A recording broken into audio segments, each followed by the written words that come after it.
Okay, so today I'm just going to tell you guys about what I've been experiencing and try to make this as quick as possible. So here's the crime.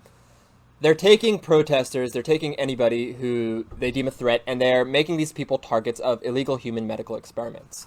They do this through brain chips and energy weapons, as well as recording, surveilling the person 24/7, and stalking the person. So basically, everything you do is recorded, and all your sexual moments, every time you go to the bathroom, all that stuff is used for blackmail against you. Or whatever. They sell that stuff to voyeurs, who knows what. So they assault you with these weapons, and then they record you getting assaulted. The person that's doing these crimes to me are my aunt and uncle.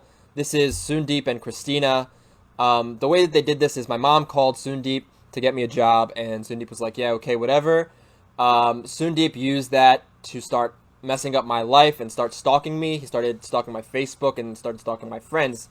Christina paid my friends for information about me, and they got me certain jobs. So I was given these jobs, and I was basically there so that they could control my environment and so that they could gain information about me. I worked at a targeted advertising firm. Basically, when you talk to your Alexa and you start getting ads for chickpeas because you looked up hummus, I worked for that company. As well, I worked for this billionaire woman, Kate Koplovitz, who started Sci-Fi Networks, and she owns all of these satellites. I'm not sure how she's involved. She sits on the board of Time Magazine, but that's the job that Christina got me. So after they were getting me these jobs and messing with my friends, they started sexually abusing me publicly. They leaked my nudes to all my friends in order to isolate me, and my uncle Sundeep started like this sex contest where he had all these beautiful women start following me and throwing themselves at me to lose my virginity. And it was just basically public sexual abuse. This happened for about 30 days, and I was really confused about it. People were taking my picture. I had no idea what was going on. I was just really, really confused. And Sundeep still hasn't told me about this. He's been gaslighting me about this for the past 8 years. I don't know what the hell happened. And it's basically also familial abuse. So Sundeep's company, he runs this big data health company. That's how he's running this illegal human experiment against me. He's hired family members. And so my family is like, they're very against me speaking out about this because, they can't do anything. And it's like, okay, he's assaulting you and we can't do anything about it. But then my extended family is part of his company as well. So their enterprises, their paycheck is based on how well my uncle's company does. So in that way, like, basically I've been sort of isolated from my family just for doing nothing wrong, for being a victim of my predatory uncle. It's pretty awful. So Sundeep, he runs this medical health company, and he got me involved in these illegal human medical experiments, and he's been torturing me for the past 8 years. He started a company way long ago called MedSite, that's like 20 years ago, and he works in health entrepreneurship. He failed a business, Terrasol Energy, in 2010, so he was broke, living on Wall Street. He has an incentive, therefore, to do a crime against me. That's the same time that I was a freshman at NYU. He started Medieval in 2011, and he hired family members, so this is familial abuse. What really gets to me is that I had another cousin, Jessica, and she was my step-cousin, and her life was also ruined by Sundeep. Or her life was ruined, but after she got a job with Sundeep. So I'm always wondering, like, what happened to Jessica, and if she has any information about Sundeep being predatory towards her, because this might mean that Sundeep is a serial predator. She was my step-cousin, and my mother is actually older than the rest of her cousins, so I'm also there's like an age difference between my mother and Sundeep. And so maybe he feels like people that are not as close to him, he can abuse them. So this is Jessica, the poor girl. She's been going through a lot of stuff, Jessica Ban. So I think he might be a serial predator. That's what I'm saying. Sundeep started my first email address and my first password. He had the password to my Facebook account and my email address for like 10 years, since I was 8, and he's probably been stalking me since then. Sundeep has always been really weird to me. Like, one time he made me eat so many limes that I threw up. He's just a dick, generally. He tried to make me dance with these girls when I was younger. He's got very clammy hands. He's just a gross uncle, basically. He enjoys hurting kids. I have on my YouTube page that there's a video of him hitting my brother. He likes to see me cry. When I was 10, he wouldn't let me be in a photo with him, and I was 10. Like, it was messed up, and I started crying. He told me a story of when he was at Penn, he pushed a kid down the stairs, and the ambulance had to come. The kid had a concussion, and he laughed about it.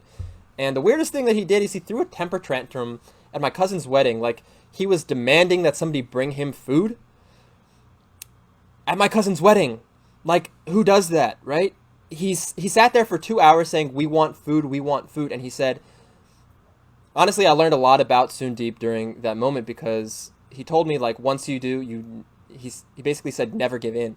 So that's who he is, and I doubt that he'll come clean for these crimes. So my only option is really to expose him. He hates being on camera, so if any of you want to help me expose this guy, if you video record him or have any clips of him, he doesn't like that. His favorite song is It Wasn't Me by Shaggy, that's what he said, and he's a drunk, he's a drug abuser, and he's driven me drunk multiple times when I was a kid. My mom always tried to get me towards him, but he's just basically a predator. Here's Christina. She is a photographer / videographer. She actually is also involved in this. She hired a director to make a movie about my friend for Occupy Wall Street, and in that way she got me involved in like this watch list. Christina's from Brazil, and she might have toxoplasmosis. Something like 25% of women there have toxoplasmosis, which is a disease that makes you crazy. She has a really deep voice, a lot of testosterone. She's pretty manly. She's got these crazy eyes, and she's pretty creepy. She's like sexually creepy towards me. She always says she was at my becoming a man ceremony. She took pictures of me, and she kept saying, "You owe me, you owe me, you owe me." Very weird. She's a big fan of Diego Maradona. She told me to join crew. She's very controlling. She's kind of a bitch. I saw them have a big fight over milk when I met them for dinner in New York one time, and they hate each other, so that's kind of perfect. And privately, she's told me many things about their sex life, about how he can't get hard, and the sex is bad, and they do cocaine, whatever. She has pictures of Alec Baldwin and other directors on her Facebook. That's who she wants to be. She wants to get inculcated into that thing. She has a chocolate shop that's sinfully sweet, and her father's a lawyer, and she's my main sexual abuser. She does a lot of weird, creepy shit with me. I wanted to say something about the pictures with Alec Baldwin and the other directors, right? So with this Neuralink, so part of the torture is the surveillance. So what she has done is she's sort of created this red room where she sells my nudes to voyeurs. And it's really creepy. Like, she sells my most private moments to people that want to watch. Very strange. It's a hell of a life, and I've been tortured, literally been an illegal human experiment for the past 8 years. I thought I was alone, but it turns out there are a bunch of people like me.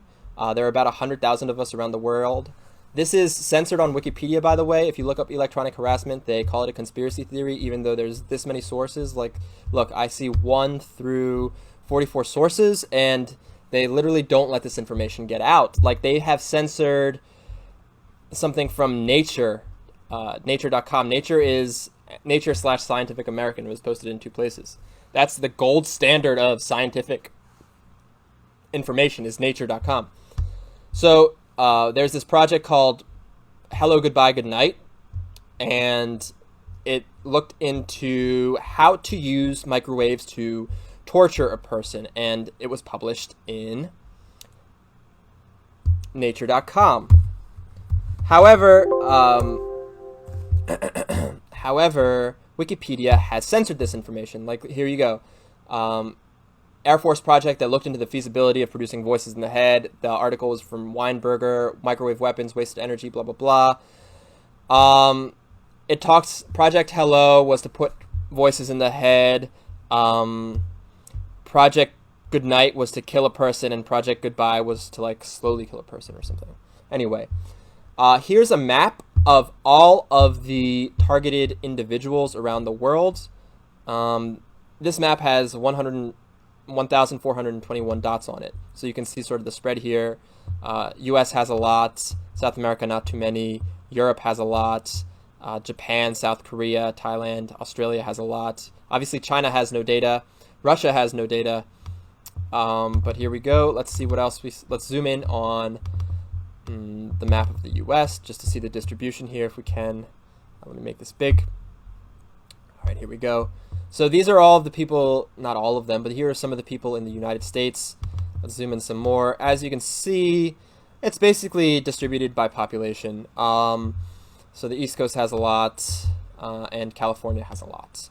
Arizona has quite a few too. There's a big defense industry in California. Okay,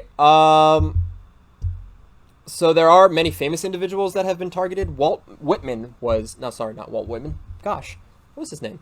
Ernest Hemingway was a target of the FBI. He was being stalked his whole life, and he kept complaining about it. It turns out that the FBI was stalking him, but he was gaslit about it. Gloria Naylor was an author, a black author who won a Newbery Award. She had some controversial stances on African American rights and probably targeted because of that. Melinda Fee was an actress. I believe she was in MASH back in the 80s or 90s, whenever MASH was there. And she was targeted as well. Don't know why. Randy Quaid, who was recently trending on Twitter, was claimed to be targeted, claimed to be under surveillance, claimed to be somebody who was experiencing assaults by directed energy weapons. And that's all I can think of off the top of my head. Right, like I said, it's censored on Wikipedia. Many people die, so I would estimate like 25% of targets die. This is part of a less lethal weapons program, and in fact, the NYPD and police departments around the U.S. have stated their goals to increase their spending on less lethal weapons, which means that these weapons will be deployed more and more. Scary. I would estimate about 25% of the people who have the full range of the less lethal weapons dies. And there have been attempts to protect the U.S. citizens through a law. There's Dennis Kucinich, who created H.R. 2977, which talks about banning the use of electromagnetic, psychotronic, sonic laser, or other energy weapons directed at individual persons or targeted populations for the purposes of information war, mood management, or mind control of such persons or populations.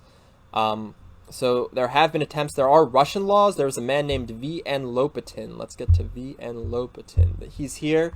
He was a member of the Duma and like basically the Russian Congress, and he passed a law in 2004 banning these weapons. It doesn't really stop anything. And there are local laws in California too. This happens in Russia a lot. There are some big names that talk about this targeting program. There's James Giordano, who is perhaps the largest advocate. He talks about how this stuff is very possible and probably happening in the United States. He is professor of the neuroethics program at Georgetown. Then there's John Moreno at Penn, who both of these people probably serve as advisors behind the scenes to this program, but they both also speak about the program. So John Moreno is a Penn bioethicist. He's written a book called Mind Wars. You can look at it here. And he's written a lot of books about this, basically. Neurotechnology Promises, Potential, and Problems. And then there's Armin Krishnan, who is an East Carolina University professor who's also written about this. Amy Gutman, president of Penn right now, she was on the Obama Bioethics Committee, and she heard the complaints of about hundreds of victims of these crimes, and in 2011, and that was before this started for me, and she sort of just like passed it over, and then she got promoted to president of Penn. So this is what happens, is like the people that cover this up are the ones that are in charge of the institutions, which is the sad thing. So we basically don't have a place to go to for help. This is what they talked about in the movie Eminent Monsters, and this is really reminiscent of MK Ultra, where Ewan Cameron, who was director of the American Psychological Association, the APA, the biggest association out there for psychology, he was the running the worst medical experiments, like the most horrible illegal medical experiments. All of this stuff came to the forefront after diplomats in Cuba and China were affected by these microwave weapons, and they have done experiments like in JAMA, which is the Journal of American Medicine. Basically the biggest membership, like the highest scientific thing for doctors, is the JAMA network. And they have looked into this. They've published this into their magazines, Clinical Findings and Outcomes in U.S. Government Personnel Reporting Havana Syndrome and Neuroimaging Findings of U.S. Government Personnel with Possible Exposure to Microwave Weaponry. There was also a journal in the Investigative Otolaryngology magazine talking about how the mechanism of action of these weapons. Anything else that I want to say here? Right, it's crazy that people call this a conspiracy theory, because if you've got people in Cuba and China and Australia and Russia complaining about being hit with these weapons, and then you've also got people in the U.S. claiming about being hit with these weapons, but the people in the U.S. that claim to be hit with these weapons are conspiracy theorists, it's really silly. It's like claiming that, oh, there's a gun that only works in Cuba but doesn't work when you bring it over to the border into America. Or there's a gun that only works in Russia but it doesn't work when you bring it over the border to America. Is that how guns work? No. So that's why this like whole thing is like kind of crazy. Like calling it a conspiracy theory is just silly on its face. There's no way that you can do something in one country but you can't do it in another country. There's no way that you can fire a gun in Cuba but you can't fire a gun in the United States. It doesn't make any sense. And here are some of the things that people experience. Physical surveillance, being followed, victim of conspiracy by multiple agencies, physical interference, establishment cover-up, electronic surveillance, targeted by noise, remotely controlled or mind-controlled, subject to hacking, victimized as a global phenomenon, physical ailments as a result. This was published this is a publication in Environmental Health and Public Research. So, right, there has been some interest into looking into this, but the saddest thing is that they usually take marginalized populations for these illegal human medical experiments. Gay, black, single women make up 70% of the population that's targeted. Okay, I wanted to talk now about MKUltra. I just want to give you a brief overview. There's so much here. If you want to delve into it, you can. Like, this is really interesting stuff if you have a lazy Saturday or a lazy Sunday and you want to get into it. But history of illegal behavior experiments. So MKUltra, Dr. Ewan Cameron, this guy is awful. He ran torture experiments, trying to mind control people. Here's a victim of his, and they're basically, I don't know what they're doing here. I think electroconvulsive shock therapy. They've used radio telemetry and RF exposure and electromagnetic signals to monitor changes in behavior. He also tested LSD on people that were looking for prostitutes in New York's Greenwich Village, which is actually where I lived. Here are 80 institutions and colleges and universities that are involved in MKUltra, that were involved in MKUltra in the 60s. Through the Human Ecology Fund, CIA laundered money through Cornell to fund these experiments. Here's a list of all of the universities that were involved: Cornell, Emory, Harvard, MIT, Johns Hopkins, McGill, New York University, Stanford, University of Illinois, UPenn, Yale, etc., and all of these other things. So Ewan Cameron was pretty horrible. He looked into how to make people have schizophrenia by shocking them over and over again, how to create hallucinations in people. Pretty awful stuff. There's MKUltra Subproject 119, which looked into putting brain chips into people, and you can actually see the CIA successfully created mind-controlled dogs, remote-controlled dogs in the 1970s. So they put brain chips into dogs. This is publicly available information if you look at the source documents. Here's Jose Delgado, another doctor that was involved, putting an implant in a bull. You can see this here. He basically presses a button and he gets the bull to stop charging. The bull has a microchip in its head.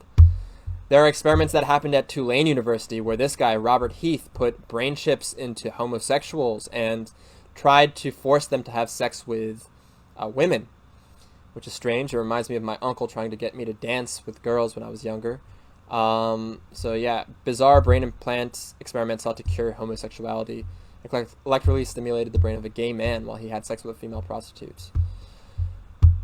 This one is really scary. So the other thing that they try to do is create a multiple personality disorder in people, and this is in the British Journal of Psychiatry. I have in my files publications by doctors who were members of broad network of investigators with the CIA and military intelligence funding in the 50s, 60s, and 70s that described non-therapeutic brain electrode implants performed on children as young as 11 years old. as young as 11, they've been putting brain chips into kids. That same stuff is happening today. There's a man named Richard Kane who claims that his 2 sons are implanted. There's sexual abuse, Operation Midnight Climax, and then there's COINTELPRO, which is the stalking, the Black Panthers, and the harassment campaign. It happened to Martin Luther King as well. Here's the letter that the FBI sent to Martin Luther King to try to get him to kill himself. It was part of COINTELPRO. It's basically like, if you don't kill yourself, we're going to show everybody that you're a homosexual, is what they sent to Martin Luther King. And it's happening today too. So this is actually in 2020, September 18, 2020, after Black Lives Matter. There was a woman in some black residents in Canada who claimed that their cars were broken into and they were being targeted by the police or by different organizations. And so this is sort of coming full circle here. Ronan Farrow is perhaps the biggest case of this COINTELPRO. He reveals how Black Cube spies tracked his Harvey Weinstein investigation. He describes being stalked, being followed, his phone being tapped, his apartment being broken into. You can read the article in The Hollywood Reporter. Bill Gross, this is some billionaire, is doing a coordinated harassment campaign to his neighbor. And right, so the best information that we have about these mind control experiments is actually in Russia. And the FBI has tried to get the Russian technology and use it on Americans as well. So there was a Waco Siege in 1992 or 1993. The FBI basically hired this Russian company to figure out how to mind control the people into coming outside. There was like a hostage situation going on. This is Crazy Rules of the World by John Ronson. He also wrote Men Who Stare at Goats. He's a pretty good journalist, actually. And this video describes, you can look this up at 5735, this video describes how they use targeted sound and targeted light to brainwash people at some prison in Iraq. And in fact, also in Abu Ghraib, they used like silent sound and, blasting Matchbox 20, of all things, to prisoners there to try to brainwash them. Here's the Russian LiDAR machine that Dr. Ross 80 used for behavioral experimentation in the 70s. Here is a USSR program that spent $1 billion on mind control programs over many years. The Moscow signal is perhaps the best related, or the best known, microwave transmission. There was an embassy in the United States, and they recorded microwave signals being beamed into there. Those diplomats all got leukemia and testicular cancer and stuff like that. So it's really bad stuff. There's more. The U.S. had their own sort of microwave project, Project Pandora, from 65 to 70, looked at microwaves to control behavior. There's some good information there. And I don't know what this is. The Washington Post published this in 2005. And, these weapons were also deployed in the first Iraq War, Desert Storm, in 1991 to beam voices into the heads of Iraqis. Voice of God weapons, the voice of Allah. Okay, that in itself, let me see where I am. That was 20 minutes? Yeah, really. Shit. This is going to be forever. Okay, whatever. Screw it. Why not, right? So, funding of neuroscience. So neurotechnology in 2017 totaled $27 billion, and there's devices are going to be $10 billion in 2020. Darpa has funded neuroscience since the 70s. You can read that here. Investment into neurotechnology since the 70s. That's 50 years. Darpa has a bunch of brain chip programs. There's the ElectRx, Haptics, NESD, Neurofast, N3, ReNet, RAM Replay. Basically all these things to how do you extract memories from people, etc., etc., etc. So you can read the DARPA Brain Initiative here. It's really, really interesting. I'm already at 23 minutes, so I'm not going to get into it.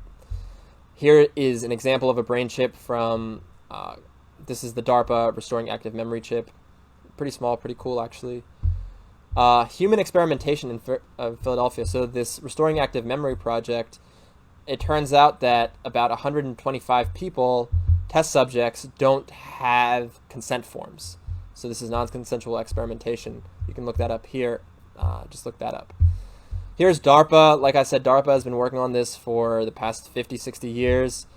They actually created the Neuralink, and here's an example of DARPA says, like, we are excited to see the progress being made by Neuralink. We've been working on this for 10 years.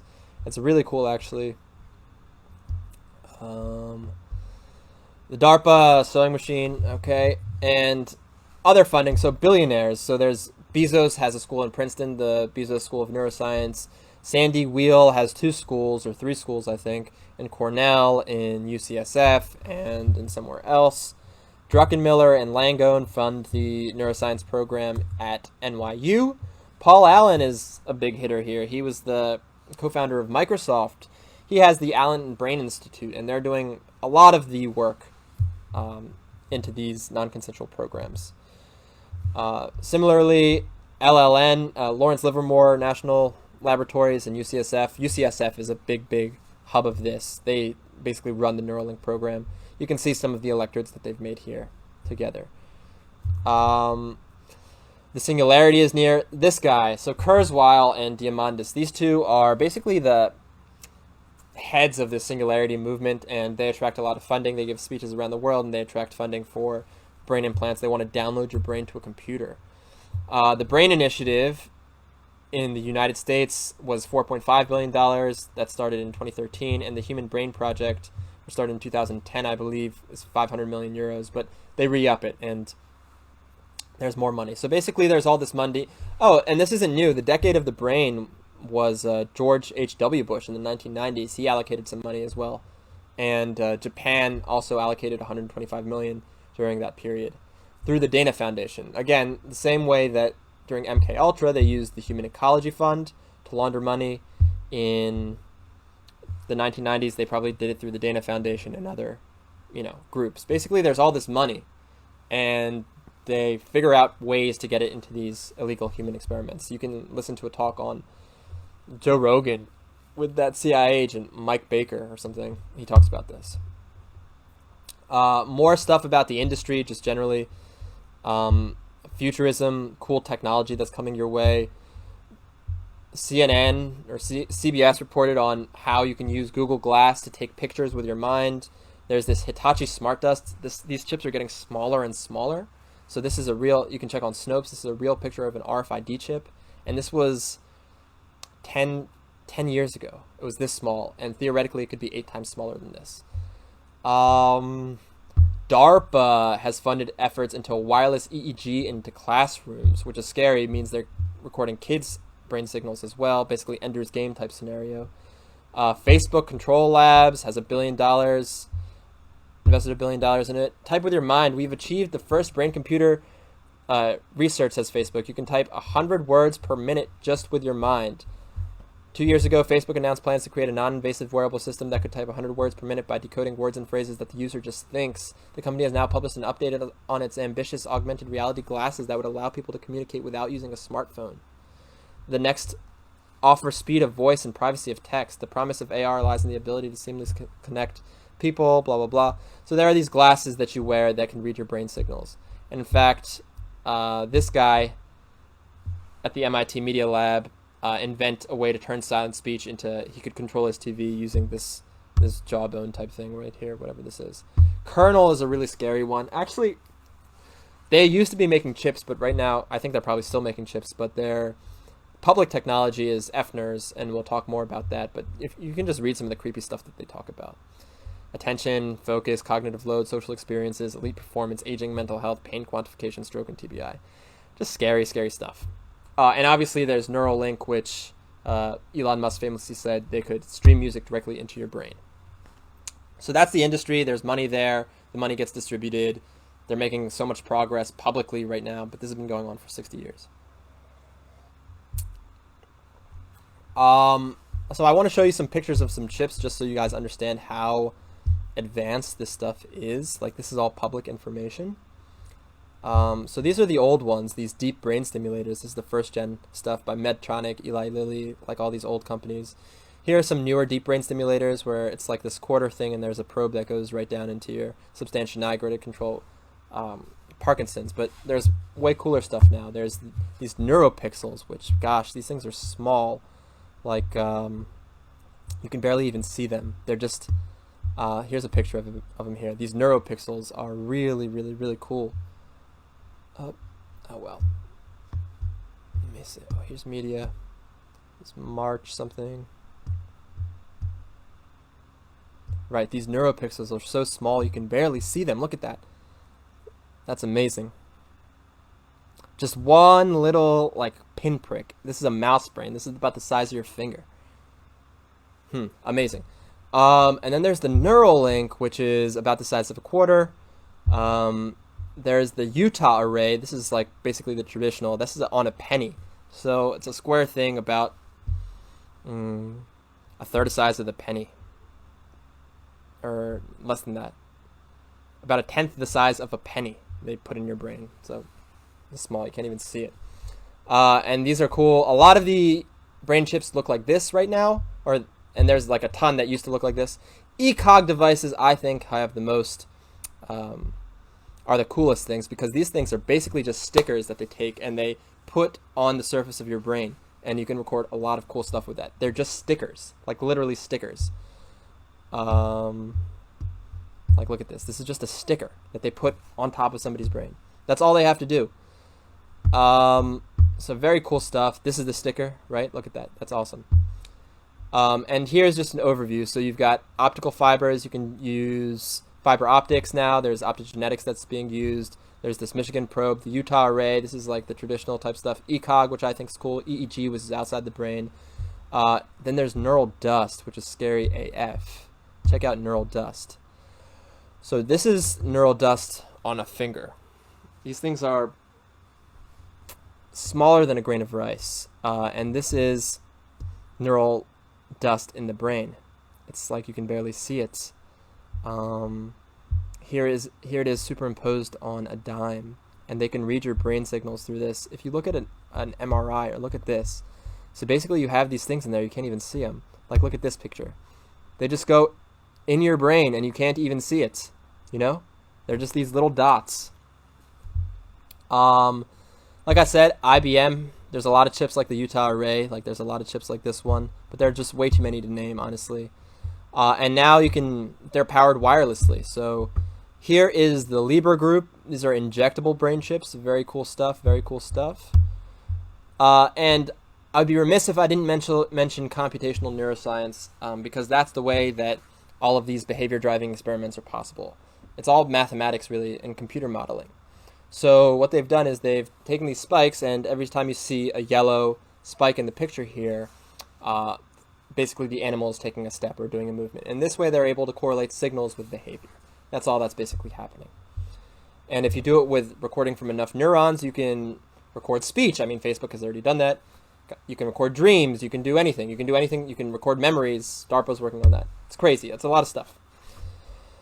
And right, so this is basically an overview of some computational neuroscience methodologies, but this is too intense to get into right now. All right, so directed energy weapons. This is the other way that people are being targeted for illegal human experiments. Here's a microwave ray gun, the Medusa. It's a $93 billion industry per year. There's the Medusa microwave ray gun. Here's Project Hello, Goodbye, Goodnight by Sharon Weinberger. Development of a system began in the 90s with the Air Force's efforts to explore the biological effects of microwaves. Hello studied how to modulate clicking or buzzing sounds produced by microwave hearing in the inner ear to produce psychologically devastating voices in the head. Goodbye explored the use of microwaves for crowd control, and Goodnight looked at whether they could be used to kill people. Here is the audio spotlight. So in New York, they set up a billboard in 2009 with directed sound energy, and as you walk by, the sound of a woman's voice whispers, "Who is that? Who's there? It's not your imagination." It's a chilling message. So schizophrenia has become a marketing tool. Here's voice-to-skull devices, which was taken down on the Army's page. You can read the Wired thing here, basically beaming voices into people's heads. MIT used a laser to transmit audio directly into a person's ear. The Moscow's remote-controlled heart attacks. They can give you heart attacks with this stuff.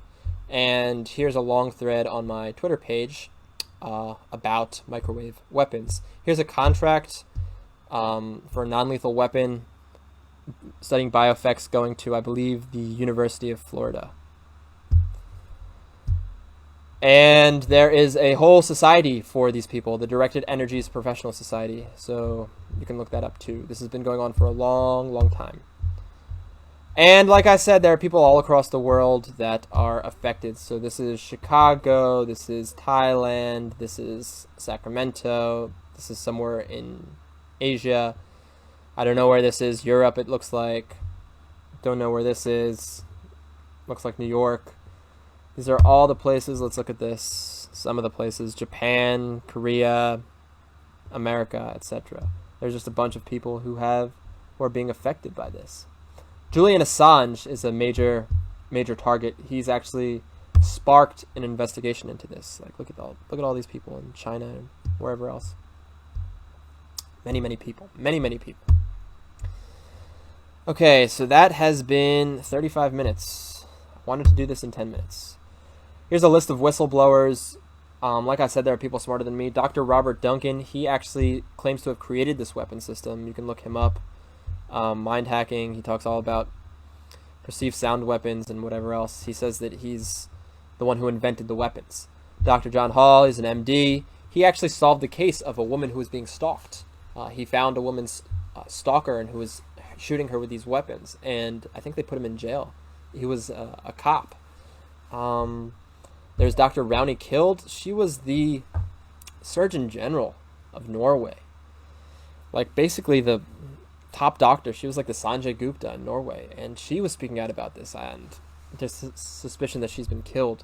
Dr. Catherine Horton, this woman went a little crazy, but she's way smarter than I am. She's a PhD in applied theoretical physics. She worked at CERN.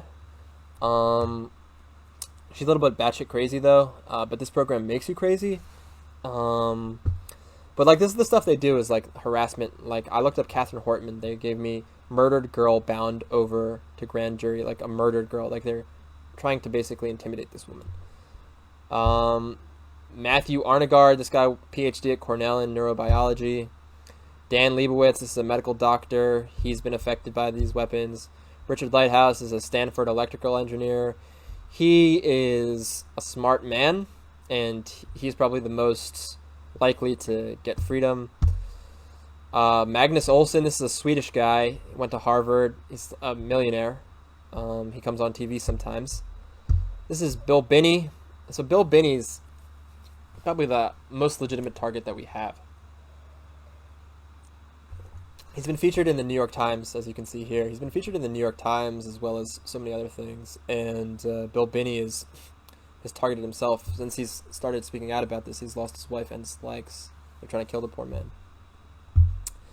And of course, is the famous Ted Gunderson, who talks about gang stalking very explicitly.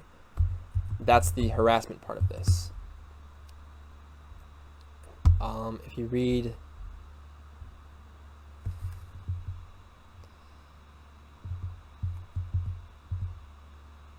He was head of the FBI field office in LA.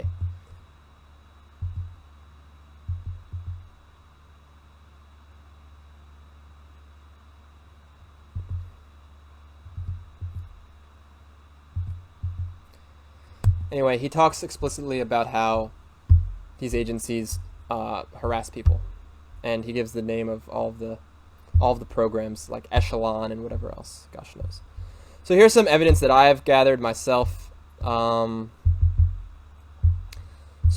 my brain is being affected, so I obviously looked into neuroimaging. Here's Sienna by FSL, developed at Oxford. This is validated experiments. There's a whole process. Here's some papers written about it.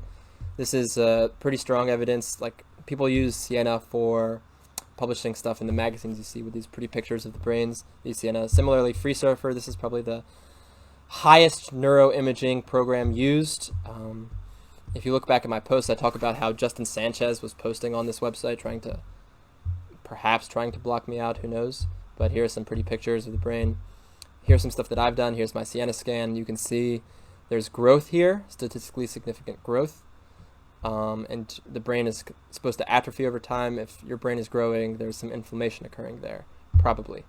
Here's a 7 Tesla field map, magnetic field map. So this is where the magnetic field is unhomogenized.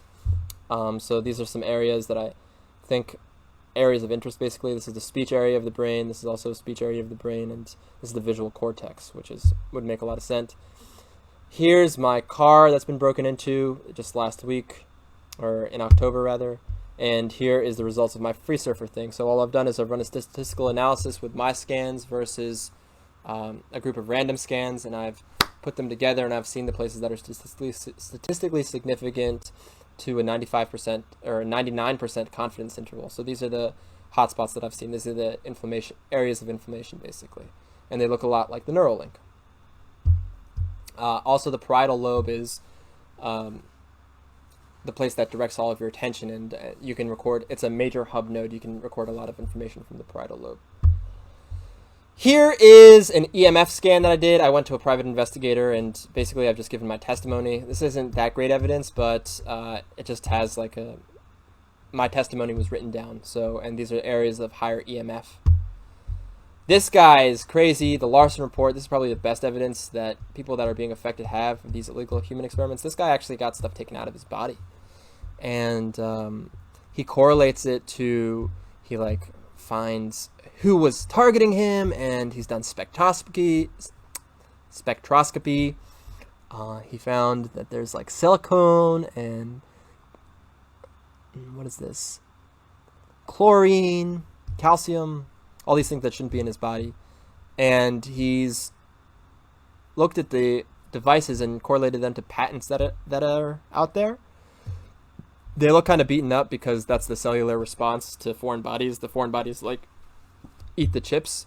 So you can see here, I mean, this is pretty cool. Basically, he figured out who was doing it to him. And he tracked it back to like this small medical company called the Alfred E. Mann Foundation, Mankind. They're like a $60 million market cap, publicly traded company. And it's like a lot like Soondeep's company, basically. And so this is what happens. Like these small companies apply for contracts, and they get contracts, and they target people. I don't know if this is real though, because I've tried to contact David Larson and I couldn't get in contact with him. So I haven't ever talked to him. And then this is mine.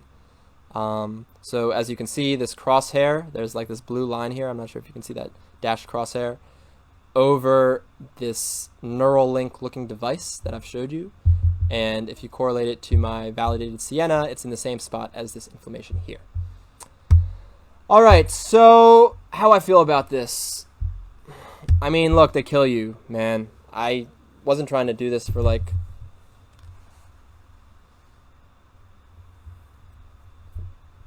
I wasn't trying to do this to create like a crazy... to come off as crazy or to be like... Amanda Bynes in 2014, she claimed that she had a chip in her too. So I'm not trying to do this to sound crazy or anything, but it is like they try to get you to the point of suicide. But if you die, then they stop making money. So it feels like you're dying, and they say that they're going to kill you. Your heart rate goes up. They've got these heart attack guns, and they get your heart rate to like 120, and you don't know why. It's mind rape. So you've got somebody invading your thoughts, like the most private part of you. There's a lot of shame, a lot of sexual abuse that goes on. It feels like your soul dies because nobody cares about you, and there's nobody that you can go to for help, and every time you try to fight back, you just get put into a prison, basically. It's Kafkaesque. And they give you like Alan Turing type punishment. They put you on medication. You know, Alan Turing was a famous scientist, and he got put on antipsychotic medication for being a homosexual. And he's created the first computer. He's like the father of modern day computing. They destroy your life for financial gain. And they torture you, like physically torture you. You feel cigarette burns on your skull, electrocutions. They can stop your breathing and make you blind temporarily, or make you deaf temporarily, make you feel like you've got bugs crawling on your skin, mess with your dreams. A lot of things. Anything that you can do, like extract memories from you. It's mind rape. Gosh, it's the worst crime ever. And these are illegal human experiments. So in conclusion, I don't know if I'll post this, but in conclusion, I'm having this illegal human experimentation being done on me by my uncle. It's a violation of the Nuremberg Code. The UN Commission on Human Rights in 2020 gave it a name called cyber torture for mind control. It's like the ultimate weapon, or the ultimate weapons. I don't know how I got put on this list, whether I'm a non-investigative subject or some FISA court or like overreach of the FBI, private industry. This happens in the mob and to people like Scientology too, and I need help. And the other thing that I wanted to tell you is just a little bit about my